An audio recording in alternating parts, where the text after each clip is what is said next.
नाराज पितर हो जाएंगे खुश। पितृपक्ष में पितरों की आत्मा की शांति के लिए पिंडदान, तर्पण या श्राद्ध किया जाता है, जिससे पितर प्रसन्न होते हैं और परिवार के लिए सुख समृद्धि का आशीर्वाद देकर बैकुंठ चले जाते हैं।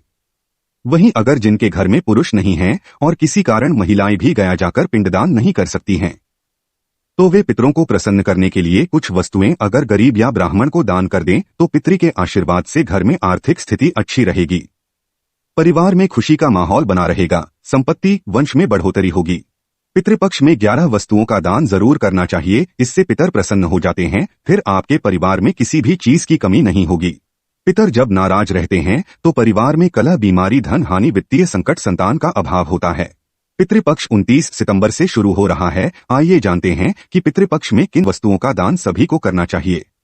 आपके परिवार में कोई पुरुष नहीं है तो महिलाएं पितरों को खुश करने के लिए पितृपक्ष में इन वस्तुओं का दान कर सकती हैं। इससे पितर तृप्त होकर धन, संपत्ति, वंश, अच्छी सेहत आदि में बढ़ोतरी का आशीर्वाद देते हैं।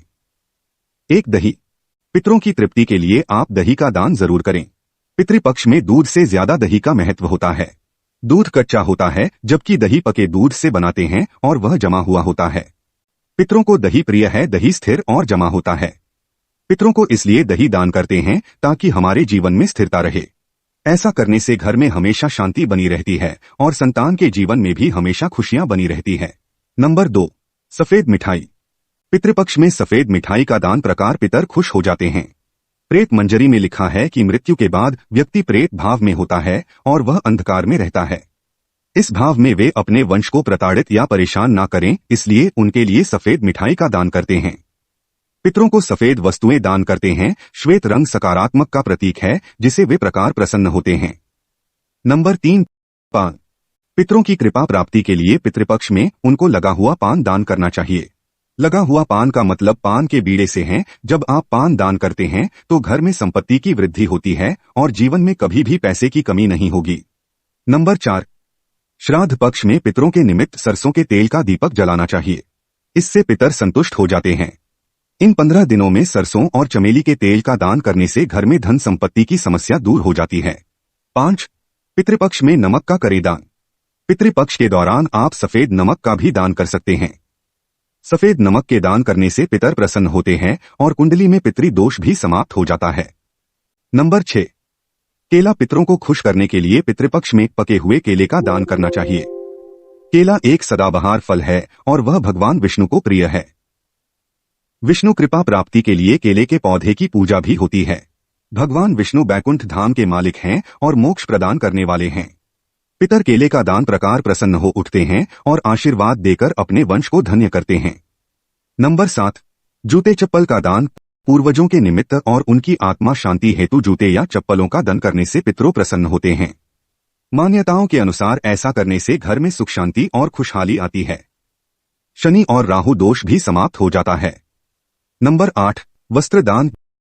जिसे भी भोजन कराया जा रहा है उसे जूते चप्पल के अलावा वस्त्रों का दान भी करना चाहिए। वस्त्र दान में धोती, टोपी या उत्तरीय गमछा दिया जाता है। कहते हैं कि पितर अपने वंशजों से वस्त्र की भी कामना आदि करते हैं। नंबर 9, छाता दान। श्राद्ध कर्म में और मनुष्य की मृत्यु के बाद 11वें दिन और शयादान में छाता और जूता दान करने की प्रथा है। मान्यता है कि यम मार्ग में पितरों की छाते से ग्रीष्म के ताप और वर्षा से रक्षा होती है। यह भी कहता जाता है कि इससे पितरों की छत्र छाया बनी रहती है। नंबर 10, धान्य दान।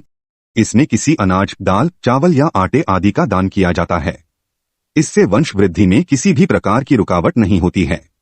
नंबर 11, दक्षिणा। दक्षिणा के बिना कोई भी दान फलित नहीं होता है, वह व्यर्थ समझा जाता है। यहाँ पर दक्षिणा का अर्थ धन या पैसे से नहीं है। दक्षिणा में आप अपने पितरों के लिए कोई पात्र यानी बर्तन जैसे कटोरा, लोटा, थाली आदि दान कर सकते हैं। आइए अब कुछ खास बातें जानते हैं। पितृपक्ष में बड़े संकेत देने वाले 4 जीव।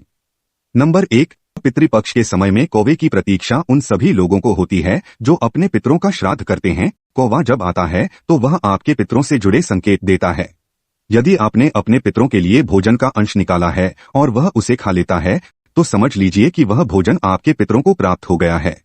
उससे वे प्रसन्न और तृप्त हो जाते हैं और वह आपकी उन्नति, खुशहाली, वंश और धन में वृद्धि का आशीर्वाद देते हैं।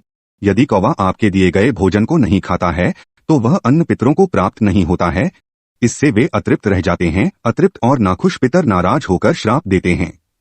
नंबर 2, गाय हिंदू धर्म में गए एक पवित्र और पूजनीय जीव है। धार्मिक मान्यताओं के अनुसार गाय में देवों का वास होता है। पितृपक्ष के समय में आप गाय के लिए भोजन निकलते हैं और वह उसे खा लेती है तो वह पितरों को प्राप्त हो जाता है। यह संकेत है कि आपके पिता आपसे प्रसन्न हैं। नंबर 3, पितृपक्ष में पितरों तक भोजन पहुंचाने के लिए उनकी तिथि पर खाने का कुछ अंश कुत्ते को खिलाया जाता है। इससे पितरों की आत्मा तृप्त होती है और वह अपने वंश को खुशहाली का आशीर्वाद देते हैं। नंबर 4, पितृपक्ष में पितरों की तिथि पर भोजन बनाया जाता है, फिर उस भोजन का एक अंश चींटियों को डाल देते हैं ताकि वे उसे खा लें। धार्मिक मान्यताओं के अनुसार चींटियों के माध्यम से वह भोजन पितर प्राप्त करके तृप्त होते हैं। यदि यह जीव आपके दिए गए भोजन को ग्रहण नहीं करते हैं तो यह पितरों के अतृप्त रहने का संकेत होता है। अगर इन 4 जीवों ने आपके हाथ से खाना खा लिया तो समझो आपकी किस्मत चमक जाएगी।